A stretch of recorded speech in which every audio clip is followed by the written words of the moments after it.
आप रुक जाइए, मौसम बहुत ज्यादा खराब है। मुझे तो समझ नहीं आ रहा। ये दिन पर दिन मौसम खराब होता जा रहा है।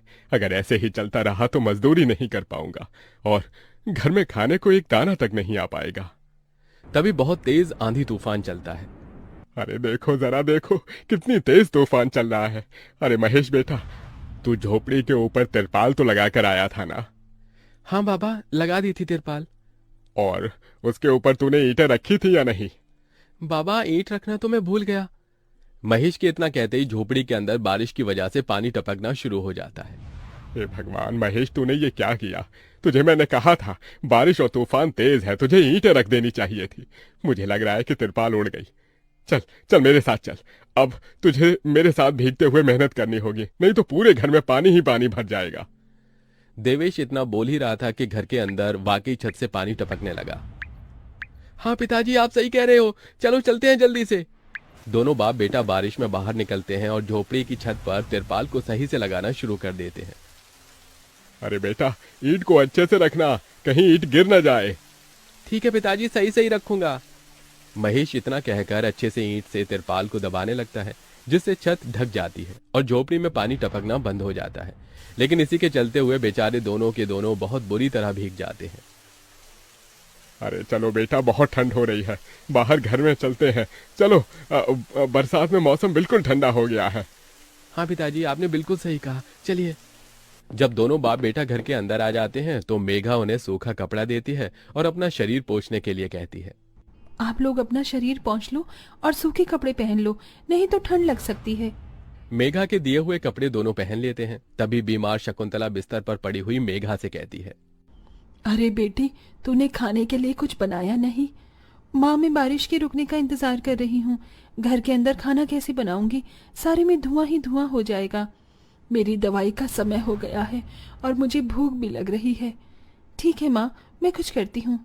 मेघा अपने सिर पर एक सफेद कट्टा रखकर बारिश से बचते हुए बाहर से कुछ ईंटें लाकर घर के अंदर ही छोटा सा चूल्हा बना लेती है और उसी पर खाना बनाना शुरू करती है। अरे बेटी, पूरे घर में धुआं ही धुआं हो गया है।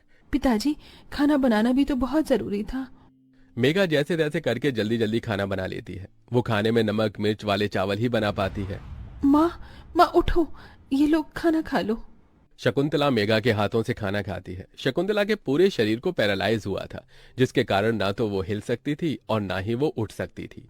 मेरी प्यारी बेटी, इतनी कम उम्र में तेरे ऊपर कितनी जिम्मेदारी आ गई। हम गरीबों का कुछ नहीं हो सकता है। इस गरीब झोपड़ी के अंदर हम कैसे कैसे दिन देखते हैं। कोई बात नहीं माँ, बच्चे समय के अनुसार बड़े होते हैं, लेकिन मैं समय से पहले बड़ी हो गई हूँ। आपको तो खुश होना चाहिए।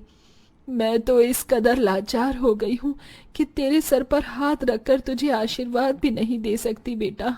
शकुंतला की आंखों से आंसू निकल रहे थे। मेघा उसके आंसू पोंछकर अपनी मां को हौसला देती है, जिसके बाद वो अपने भाई और पिता के साथ बैठकर खाना खाती है। बारिश होती ही रहती है, लेकिन बारिश रुकने का नाम ही नहीं लेती। खाना खाकर वो सभी सो जाते हैं। आधी रात के समय जिस तरफ शकुंतला का बिस्तर होता है, वहां पर पानी टपकना शुरू हो जाता है। अरे ये क्या, पानी टपक रहा है। मेघा, मेघा, लगता है सो गई। अब मैं क्या करूं? ये पानी तो धीरे धीरे टपकता ही जा रहा है। शकुंतला रात भर अपने ऊपर टपकते हुए पानी को ऐसे ही झेलती रहती है, जिसकी वजह से सुबह तक उसके पूरे शरीर में बुखार फैल जाता है। अरे, अरे ये क्या माँ, आपको तो बहुत ही बुखार हो गया है। रात भर ये झोपड़ी की छत टपकती ही रही। मैंने तुम्हें उठाने की कोशिश की, लेकिन तुम्हारे तक आवाज नहीं गई। ये सुनकर मेघा को बहुत अफसोस होता है। वो सूखे कपड़ों पर अपनी मां को सहारा लगाकर लिटा देती है और उनके कपड़े भी बदल देती है। लेकिन तभी अचानक से गांव में बाढ़ आ जाती है। अरे अरे ये क्या हो, यहाँ तो पानी भर रहा है। अरे लगता है गांव में बाढ़ आ गई है। अरे हम लोग क्या करें? अरे बेटा महेश,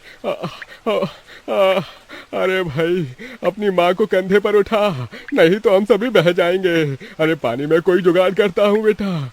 देवेश फौरन घर के बाहर जाता है। जहां वो आसपास देखता है, उसे एक रेडी दिखाई देती है।